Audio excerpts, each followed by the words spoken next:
15 hari nih nggak upload ya. Jadi mohon maaf bagi teman-teman yang menunggu kelanjutan dari video kakak. Agak tersendat gitu ya 15 hari, tapi nggak masalah.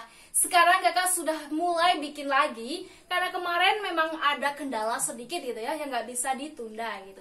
Oke, nggak usah bahas itu, kita langsung bahas aja. Materi apa sih yang bakal Kak Kun bahas di video kali ini? Seperti yang terlihat di depan, bahwa kali ini kakak bakal ngebahas seputar jurnal penyesuaian. Oke teman-teman, jadi sekarang bolehlah siapkan kertas, bolpen, dan segala macam perlengkapan untuk menyimak video kakak kali ini, oke? Intinya kita harus semangat dulu ya. Oke, sekarang begini ya teman-teman. Kalau kita mau ngebikin jurnal penyesuaian, itu sebenarnya ada 2 tahap teman-teman. 2 tahap pencatatan, yaitu tahap pembayaran di muka atau yang bisa kita sebut dengan prepayments, dan juga ada yang namanya accrual. Nah, 2 kategori ini sebenarnya itu hampir mirip, cuma penerapannya yang berbeda gitu teman-teman. Oke, sebelum masuk ke materi, kakak mau kasih intro dulu bahwasanya kalau jurnal penyesuaian itu tahap langkah awal menuju laporan keuangan. Seperti video-video sebelumnya, kakak kan sudah ngebahas jurnal umum, buku besar, neraca saldo gitu ya. Nah, ini kelanjutan dari neraca saldo. Karena biasanya di suatu perusahaan, entitas, atau tempat kita bekerja, dan dimanapun yang kita lakukan yang berhubungan dengan akuntansi, di akhir periode pasti terjadi ketidakbalancean. Atau bisa disebut tidak balance dalam artian tuh antara saldo debit sama kredit itu nggak sama dan terjadi kekeliruan. Nah, kekeliruan itu bisa disebabkan dengan berbagai faktor. Nah, itu bisa kita atasi dengan jurnal penyesuaian. Bisa juga dengan jurnal koreksi. Tapi kali ini kakak bakal ngebahas seputar jurnal penyesuaian dulu ya, yang menggunakan tahap pembayaran di muka atau prepayment. Nah, untuk yang accrual kakak bahas di next video. Jadi teman-teman, jangan khawatir, intinya tetap ikutin channel kakak biar tahu kelanjutannya. Oke. Nah, sekarang kita langsung aja masuk ke pembahasan ya. Intinya apa tadi teman-teman? Kalau kita mau bikin jurnal penyesuaian itu di akhir periode setelah neraca saldo. Biasanya ini terjadi karena ketidakseimbangan, atau bisa juga tahap pencatatan ada yang keliru dan bisa kita benarkan di jurnal penyesuaian. Bisa juga yang belum tercatat di sebelumnya, kelewat misalnya, kita catat di jurnal penyesuaian. Oke. Kakak sudah nyiapkan spidol ya. Ini sedikit menggis-menggis karena 15 hari nggak upload gitu, ada adaptasi lagi. Oke, nggak masalah ya, malah aku curhatin ya. Oke, jadi begini teman-teman. Dengan metode pembayaran di muka atau prepayment, itu ada 2 yang kita jurnal. Di antaranya beban dibayar di muka sama pendapatan diterima di muka. Sedangkan yang metode accrual itu beban yang harus dibayar. Berarti belum dibayar atau bisa katakan utang beban.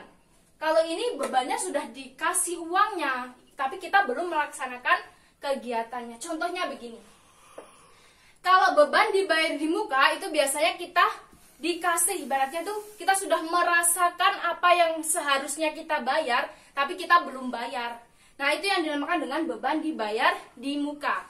Kalau yang pendapatan diterima di muka, kita sudah menerima uang sebanyak-banyaknya gitu. Misalnya kita perusahaan jasa, kita sudah menerima uang, tapi kita belum memberikan jasa kepada klien gitu ya. Atau kalau barang, ibaratnya kita sudah menerima uangnya, kita belum ngirim barangnya gitu ya. Nah, itu yang dikatakan dengan metode pendapatan diterima di muka. Oke, kita bahas satu persatu ya. Sekarang kita masuk di beban dibayar di muka. Apa tadi? Beban dibayar di muka, kita sudah merasakan nikmatnya, tapi kita belum melakukan kegiatannya gitu ya. Contohnya begini. Ada perlengkapan ya teman-teman. Perlengkapan yang tersimpan itu sebesar 400 juta. Sedangkan saldo perlengkapan yang tercatat di neraca saldo 500 juta. Teman-teman baru dengar gak? Neraca saldo. Seperti yang tadi kakak sebutkan bahwa ini tahap setelah neraca saldo. Jadi kalau kita bikin jurnal penyesuaian itu ada hubungannya sama neraca saldo. Kita bisa mengotak-atik angkanya itu bersumber dari neraca saldo. Ada rumus kunci yang sering ibaratnya digunakan oleh seorang akuntan. Cara gampangnya, kalau kita menemukan soal perlengkapan, baik itu perlengkapan yang modelnya apa aja, kita harus ingat bahwa patokan harga yang bakal kita tulis itu berdasarkan yang telah terpakai ya teman-teman. Jadi ingat ya, kalau kita mau jurnal perlengkapan, rumusnya yang telah terpakai. Jadi seperti yang terlihat, ini kan perlengkapan tersimpan ya. Sedangkan di neracanya 500. Berarti yang terpakai berapa? 500 juta kita kurangkan 400 juta, jadinya 100 juta. Ini juga bisa kadang ketemu. Soal itu tergantung dari perusahaan. Kadang ada yang lebih simpel. Lebih simpel itu berarti sudah dihitungkan. Contohnya, perlengkapan yang terpakai dalam perusahaan PT Jaya Abadi sebesar 100 juta. Berarti kita nggak usah menghitung. Kita nggak usah melihat neraca saldo. Sudah jelas-jelas itu 100 juta. Kalau tidak ada keterangan terpakai, berarti teman-teman harus menghitung antara neraca saldo dengan yang telah tersimpan. Atau bisa dikatakan persediaan yang akhir senilai sekian, kita harus kurangkan dengan yang ada di neraca saldo. Oke ya? Itu harus diingat ya teman-teman. Kata kuncinya apa? Yang telah terpakai gitu ya. Nah, bunyi jurnalnya itu beban perlengkapan pada perlengkapan. Masih ingat kan kalau pada itu berarti di kredit ya. Berarti beban perlengkapan di debit senilai 100 juta dan perlengkapan di kredit senilai 100 juta. Beban perlengkapannya debit 100 juta, perlengkapannya kredit 100 juta. Jadi begitu ya teman-teman. Intinya kalau teman-teman menemui kalimat perlengkapan di jurnal penyesuaian harus ingat yang terpakai. Oke ya. Ini salah satu contoh dari pembuatan beban dibayar di muka. Masih banyak contoh lagi, bisa teman-teman tanyakan di komentar. Nanti bisa Kakun bahas di video-video yang akan datang. Oke? Nah, sekarang kita masuk ke bagian pendapatan diterima di muka. Kata kuncinya begini. Kita menyediakan jasa, kita menjual barang.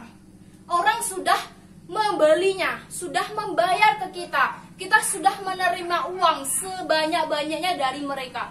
Padahal kita belum memberikan jasa kepada mereka. Kita juga belum mengirim barang kepada mereka. Nah, itu yang dimaksudkan dengan pendapatan diterima di muka, ya. Nah, contohnya di sini Kak Kun telah bikin salah satu contoh, kita bahas bareng ya. Di sini tertera bahwa PT Damai menerima uang sebesar berapa? 600 juta untuk jasa konsultasi ya. Berarti dia memberikan jasa konsultasi. Usahanya Pak Damai ini dia memberikan jasa konsultasi gitu ya. Yang dilakukan untuk 3 bulan. Berarti 600 juta untuk 3 bulan ya. Yaitu Juni sampai Agustus. Juni, Juli, Agustus, 3 bulan kan? Jika dari maaf ini salah, harusnya ini 3, belum Kakun ganti. Nah, jika dari ketiga fase tersebut, perusahaan baru menyelesaikan fase pertama di bulan Juni, buat jurnal penyesuaian. Oke, jadi begini.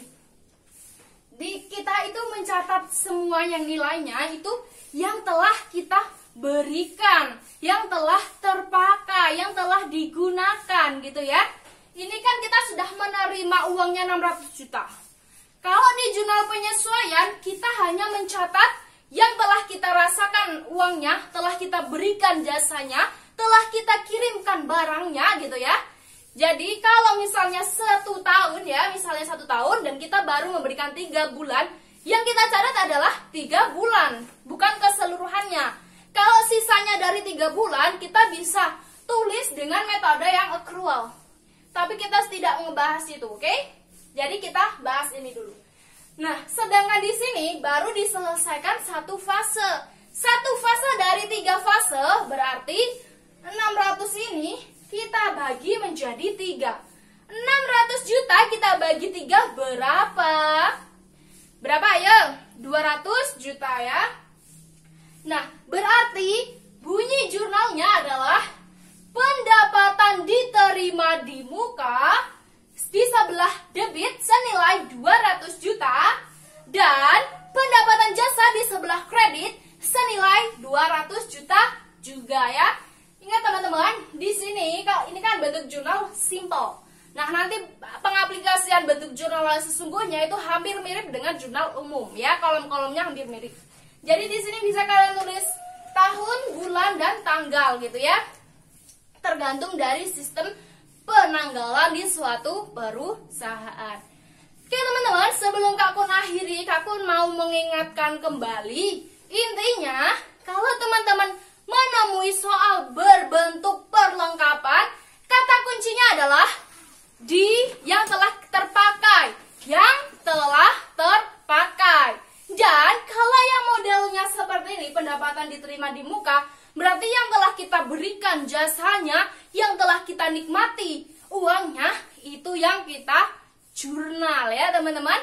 Oke, jadi pembahasan jurnal penyesuaian dengan kategori pembayaran di muka sudah selesai ya teman-teman. Nah, untuk next video kakak ngebahas tentang accrual. Jadi tetap stay di channel kakak biar tahu kelanjutannya, oke? Oke teman-teman, Kak Kun akhiri. Tetap semangat ya teman-teman. Walaupun masih musim pandemi, kita harus tetap semangat belajar. Kita harus, ibaratnya kita sudah punya impian, kita harus menjaga semangat kita biar impian itu bisa kita capai bersama. Oke teman-teman, tetap semangat, salam belajar, suka belajar.